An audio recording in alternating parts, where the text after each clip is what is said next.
Alright folks, this is the completion of my practice bout. I'm going to call it here. I haven't completed turn 2, unfortunately.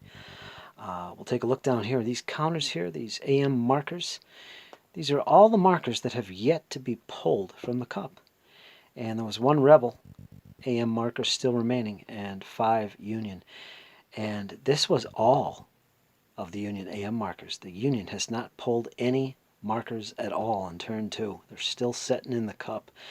And in fact, the Rebels have taken, I think, 3, 4, 5 activations in a row. 3 for Ewell and 2 for Hill before the Union can really do anything. And it kind of reflects, if you look at the battle, you see a lot of those blue counters have been pushed back. And the battle line has pretty much been broken. Let's go over this real quick here if I can. Take a look at the... Whoops. Take a look at the Union over, or the Rebels over here. Of course, we got Trimble's brigade. He's combat ineffective. He's only got 3 regiments left. 1 unit is an extended order. They're basically holding this flank. Kind of defensive at this point. For the Union, Prince is over here. He held the Union left. He's got about 3 regiments left, and they've all been pushed back, and some of them are out of command right here, in fact. So he's not in any good shape. He's totally out of formation here. And Fornow's brigade is up here. It's leaderless at this point. It is still under attack orders, but right now they're regrouping after that initial push into Prince's brigade. They're basically leaderless. They can't really do much, or at least I don't want to do anything with them at this point, since we haven't replaced their leader. And of course, we have Early, which is right there. He was leading the assault. He's an aggressive brigadier. He's marked with an A. He did lead his troops forward. Loose cannon result, if I remember correctly, against Augur's division. In this case, Geary's brigade. And he also hit Green's brigade, which is from Williams' division, over here. So he's pretty much all over the place, really engaging what was left of this left flank for the Union. And this is what it looks like. They're pretty much, again, scattered. It's all pretty chaotic at the moment, for the Union especially. At this point, I think Early is still in a great position to continue forward with his thrust up here and do some good shock combat against Geary and finish him off. There's really no reserve for the Union to fill any gaps or to do an orderly withdrawal. They're basically in a lot of trouble at this point. So yeah, that's the left flank of the Union. Not good. And if we come over here to A.P. Hill's division, we'll see some more action and more success for the Rebels. Of course, on this side, we had Thomas with his small brigade coming up here and basically holding the ground between Archer's and, where is he? Pender's brigades on the far Rebel left. Pender actually did most of the work. He attacked the right flank, the far right flank of the Union under Crawford. Took Crawford out of command to rally some of his units with that assault. But for the most part, he really did some damage to Crawford's brigade down here. So Pender, hats off to him. He's currently located here. The rest of his brigade is back here regrouping. He is somewhat in a good position to keep attacking, but most of the Union units, in fact, are disordered. So that's a plus for him. But I think he's probably going to hold his ground a little bit and bring up some of his regiments here from the back to kind of support him if he wants to maintain a foothold on this rise of ground here. So the Union right flank is really being pressured over here. Next to Crawford, the Union brigadier, was this brigade under Gordon, again in Williams' division. These guys right here have the blue cohesion number on their counter. These guys are blue, these guys are yellow. The yellow is Crawford's, the blues are Williams. Now, Williams' division. Gordon, I mean. And they're located in this area. They're probably in the best shape, I would say. There's only a couple of their units left, however, and they're both disordered. So, not really, I think. It's just their opposition is Thomas mainly here, who just started moving forward again after reorganizing his brigade back here in the cornfields. He's moving forward as well. He's also under attack orders. Man, looking at it now, I could say the Union is really in a rough position. Even though they're kind of in this line here, they do have a nice line going here of their units. They're all disordered, and that's not good. And Thomas's brigade, which is right here, is still in a great position to continue the assault shock combat forward into this area. In fact, we have a collapsed regiment for the Union over here. I believe that's Gordon's brigade as well. It's not looking good. The right flank is under a lot of pressure. And late in this turn, Archer's brigade, which is also part of Hill's division, did move forward. And unfortunately, I tried twice unsuccessfully to change his orders. I should have done it during the divisional orders segment of the turn where it's free. But during the brigade activations, I wanted to change those orders to attack, and I couldn't do it. I failed both rolls. And so they're still under advance. That's this brigade back here under Archer. So those 4 regiments there are holding back. I believe this collapsed unit is it's part of, over here, it's part of Ewell's division. Early's brigade. Again, that loose cannon. I think he was over here and he rushed off to the closest enemy, which was over here. Green's brigade he attacked. And he was collapsed because of it. So, yeah. And of course, Green, this Union Brigade Green, very small. Both units are disordered. They were involved in a close combat, or a shock combat, I should say, for this lower valley-like area here, lower ground. So, yeah, that was the situation. As far as losses are concerned, of course, Forno was killed, and this unit of rebels was also taken out. So that's one unit right there.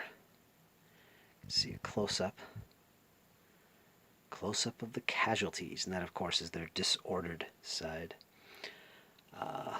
Yeah, so that was the 45th Georgia. It was their only unit loss, although they do have a collapsed unit and a lot of disordered units. The Union, on the other hand, they did lose 3 regiments by comparison. These guys were routed, so they were eligible to be brought back. They are right there. And let's see, we got a yellow here. These are all from Augur's division.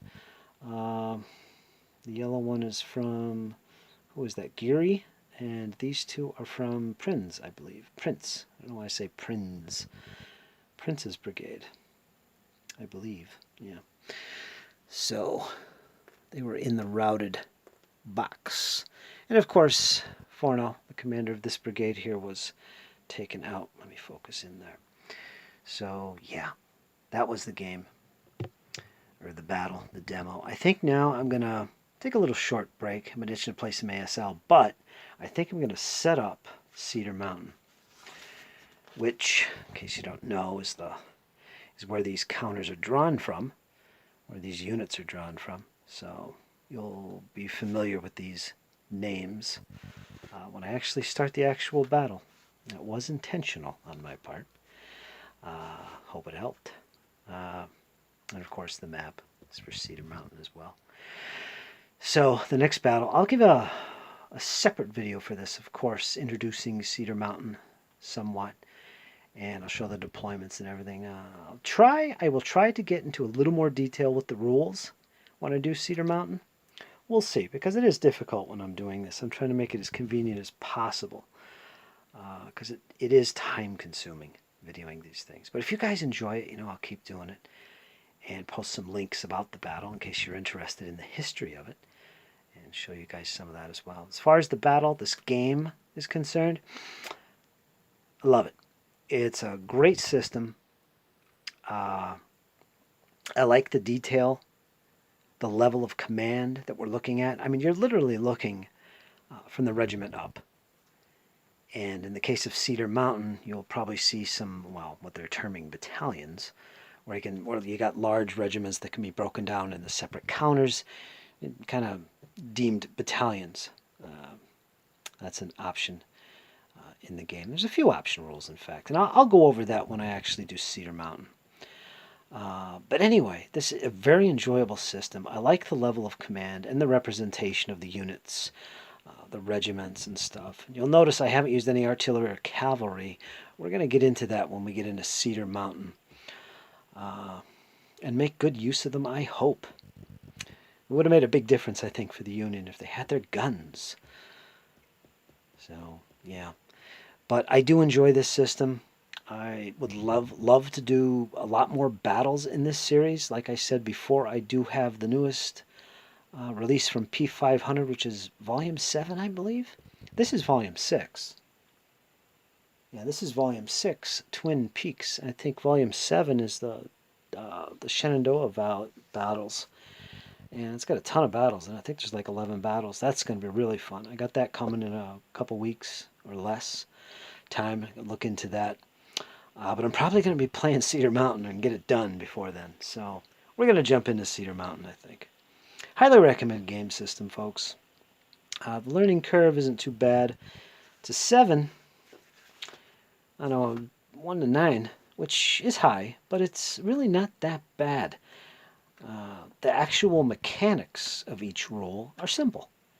And there just happens to be quite a few mechanics, quite a few rules to look up. But a lot of it's common sense, a lot of it's very intuitive. You know what they're representing with a rule, so it kind of makes sense. And yeah, I think probably the most complex part is probably shock combat. I know initially when I started this, it seemed like the activation determined how many AM markers you get in your cup or in your pool. I thought maybe that would have been the most involving, but not really. That goes by pretty quick, actually. That said, I only did it once or twice since I only played 2 turns. You only do that once per turn, so it's not a big deal. And it actually does go by pretty quick. In a battle like this with no OCs or overall commanders, just one corps, yeah, it's going to go by quick. I imagine with big battles, multi-core battles, this game can really, it could probably be very time-consuming. That might be a downside of it. I don't know. I mean, we are representing regiments here, so it'd be kind of expected. If that's your thing, great. I know it's my thing. I like that kind of stuff. I'm never in a rush when I play these games, and I take my time with it. Playing solo allows me to do that, so I could play a turn a day if I wanted, or play just a couple activations in a day. So this is definitely one of my favorite games, right alongside SPQR, ASL, and the other games that I've played so far. Definitely a really high-end game. Really enjoy this, and I personally recommend it so far. And granted, I haven't played an actual scenario yet, and we're going to get into that. So we'll see how I feel after Cedar Mountain. So let me know what you think, folks, and if you enjoy this or not. Of course, here's Jackson. I don't think he moved once in the battle. Didn't really have to. He's got a nice command range of 8. That's his replacement, I guess, if he gets taken out of action. Of course, here's Banks. You'll see him in Cedar Mountain as well. Command range of 5. There's his replacement side. You flip these when they're replaced. Has some different numbers for it. So yeah, folks, I'm going to call it at this point, just so I can move on and get Cedar Mountain on the table, actually. So again, folks, I hope you enjoyed. Let me know your comments, thoughts on this game. If you want to see more ACW battles, let me know. I'll be glad to accommodate as best I can. And stay tuned for Cedar Mountain. It's going to be a blast. I'm liking it, folks. Gives you an idea what's going on here. Fire combat is pretty straightforward. I got some examples of movement. Extended line. And so on and so forth.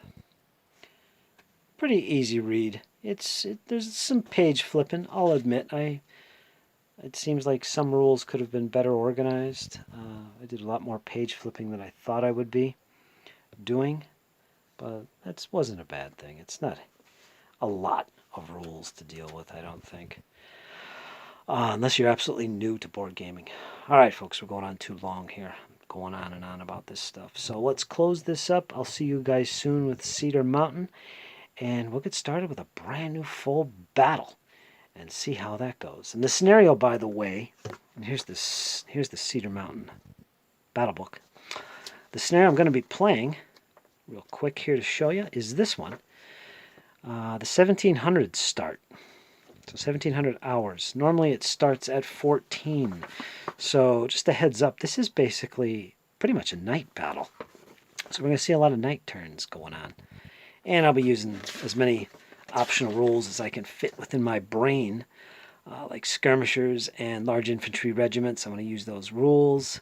I don't know if I'm going to mess around with the optional rules in this scenario book for Union and Confederate artillery. There's the Confederate artillery. And of course all the other rules like night and fatigue and heat, those rules will be used. And random events, I'm going to use that as well, because why not? That's just going to be fun. I mean, it's only that much rules. The rest is just an explanation of the results you get from the table. So yeah, that'd be easy. Friendly fire, ambush, fouled guns, panic, all that good stuff. And yeah, so there we go. Cedar Mountain coming up soon, folks. All right, folks, you guys hang in there. I will be back soon with more gaming goodness. Hang in there, folks. It's only going to get better. Take care.